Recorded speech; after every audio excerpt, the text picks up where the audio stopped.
So you've been through a breakup and you simply cannot stop thinking about your ex.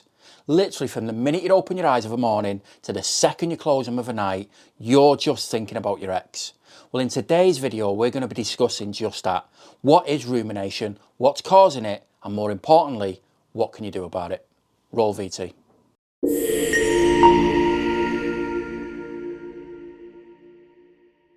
Hello, welcome. My name's Andy O'Neill. I'm a self-esteem coach who specialises in breakup recovery, self-esteem. I release videos every single week on all those subjects. So if you haven't done already, make sure you hit that subscribe button. So in today's video, we're going to be talking about ruminating over your ex after a breakup. It's something I suffered with a lot after my breakups, and I felt like I was going insane. So I'm pretty sure if you're suffering from it too, you feel exactly the same. But what is rumination? Well, rumination is when we get a thought pattern in our heads that we simply can't control. It just goes over and over and over, predominantly then negative, and it can really affect your self-esteem and your well-being. Now, this is really common after a breakup, and it's something I see a lot when I'm coaching my clients. But today we're going to be looking at why that is, and I'm going to give you 4 techniques that I used that can help you stop it. So we're going to start by looking at what's causing it. Now, I kind of pride myself on not being too scientific when I'm doing my coaching, just because it's a lot easier to understand without all the technical jargon. Plus also, some of the scientific words are really hard to say. But basically what's happening is there's different areas of your brain that's becoming overloaded after a breakup. So things like the default mode network or the DMN, that's the part of the brain that's responsible for reflection and daydreaming. So you know when you get those periods in life where you just sat around and you just start thinking of random things, that's the DMN working. After a breakup, that becomes overloaded. And that's why it's got this thought loop that's going over and over and over again. Ultimately, what your brain's trying to do is process the emotional trauma that you've just been through. It's trying to process that pain. You're still in a mode of thinking, I can't believe this has happened. I can't believe we're not together.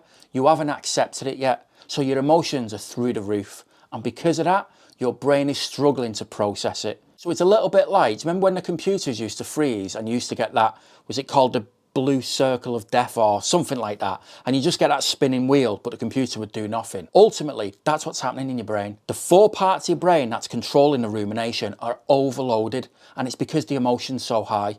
It cannot process what's happened, so you get stuck with these ruminating thoughts over and over again. And that rumination can come in different forms. So you could be replaying scenes of the actual relationship, things that actually happened. More often than not, they're things that you regret. You're looking at things that you wish you should have said or you wish you should have done, and you're replaying that scene and you're torturing yourself. Or maybe you start daydreaming about what your ex is doing now or what they're going to be doing in the future. Now, it's important you know all this. It's important that you know there's a science behind it, there's a reason behind it, because you are normal. Because if you're anything like me, you might be thinking you're not, that you're not normal and you're strange and you're somehow weak because you can't control your thoughts. But there's an actual scientific process going on inside your head right now that's causing the rumination. So stop thinking you're weird, stop thinking you're strange, stop thinking you're weak.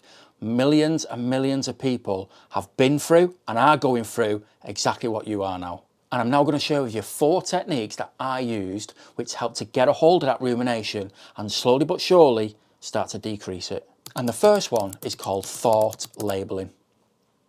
This is a process where you name that series of thoughts. So all those thoughts you're having about your ex, you group them together and you give them a name. And it could be simply rumination. When you start having those thoughts of your ex, when those loops start happening over and over again, you're supposed to acknowledge it. Acknowledge it, that's my rumination, and then focus on something else. Now that might seem pretty basic, and you might think, well, that's never going to work. But I promise you it does. It worked for me and it works for many of my clients. It's about acknowledging that you're having those thoughts. And it's about realizing that you can be in control. The thoughts are not in control of you. So you acknowledge them and then you move on to something else. And what it can do is it can create like a full stop in your head. So it enables you to move past the rumination. It might not get rid of them completely, but it can turn the volume down very slightly. Now, another thing you can add to this is something I learnt off another coach, and that's imagining your thoughts as a physical thing. Well, for me, it was balloons. So I imagined I had balloons above my head, and each one represented different thoughts. So one of them had a label on rumination. That was all the ruminating thoughts I was having about my ex. Now, you imagine these balloons are attached to your hand by a string. And then I imagine myself cutting the string to the one titled rumination and then watching it drift away. Again, it's just about you trying to get an element of control over your thoughts, because right now that rumination is controlling you. So you've given those thoughts a label and you've imagined them as a physical thing and you've distanced yourself from it. Number 2, progressive muscle relaxation. Now this is a really simple process that you can do even while sat at your desk in work. Basically what you're doing is you're going to tense and relax every part of your body step by step, starting with your toes, working your way up, all the way up to the top. What this does is it activates the part of the nervous system that helps you relax. And that relaxation response can interrupt that cycle of ruminating thoughts that you're having. You're getting your brain to start focusing on different parts of your body when you do it, and that takes the attention away from those ruminating thoughts. The sense of relaxation just tends to calm things down and stops that brain being overloaded, which was powering the rumination in the first place. Number 3, cognitive shuffling. I used to call it mind shuffling. Basically what you would do is you would think of a word, could be a random word like a banana, and then you've got to try and think of as many other words that are related to that as you possibly can. Now I struggled to do it on my own, I can't lie. So I spoke to a friend and I got a friend to help me with it. So what we'd do is we'd sit and we'd WhatsApp each other random words. The other person's job then was to think of words that were connected to that one. So if it was banana, it might be banana, might be fruit, might be then food, might be shopping, and so on. Now what this actually does is use that part of the brain that I spoke about at the start, the default mode network, the part of your brain that's daydreaming about your ex constantly. You're forcing it to think about this game instead of your ex, so you're breaking that pattern. You're interrupting that rumination loop. And number 4 is a self-compassion break. And this is about being compassionate to yourself and understanding that what you're going through is normal. Don't be so hard on yourself over it. So what you do is if you start struggling over rumination, you say something out loud. It could be simply, I'm struggling. And you verbalise it, you say it out loud to yourself. You then sit and write 5 positive affirmations about you. And what you're doing is you're triggering a different area of the brain. The area of your brain that's responsible for a soothing effect. That soothing effect helps to reduce stress and emotional reactivity. And again, can interrupt the ruminating thoughts. Now it's really good to use this in combination with the first one, the thought labelling. So you get a day where you're really struggling with rumination. You're really struggling to stop thinking about your ex and it's torture. Sit down, label your thought. Remember what I said? Imagine your thoughts as balloons, label one of them rumination, and imagine yourself cutting the string, watching that balloon fly away. Then I want you to open your eyes and say out loud, I'm struggling.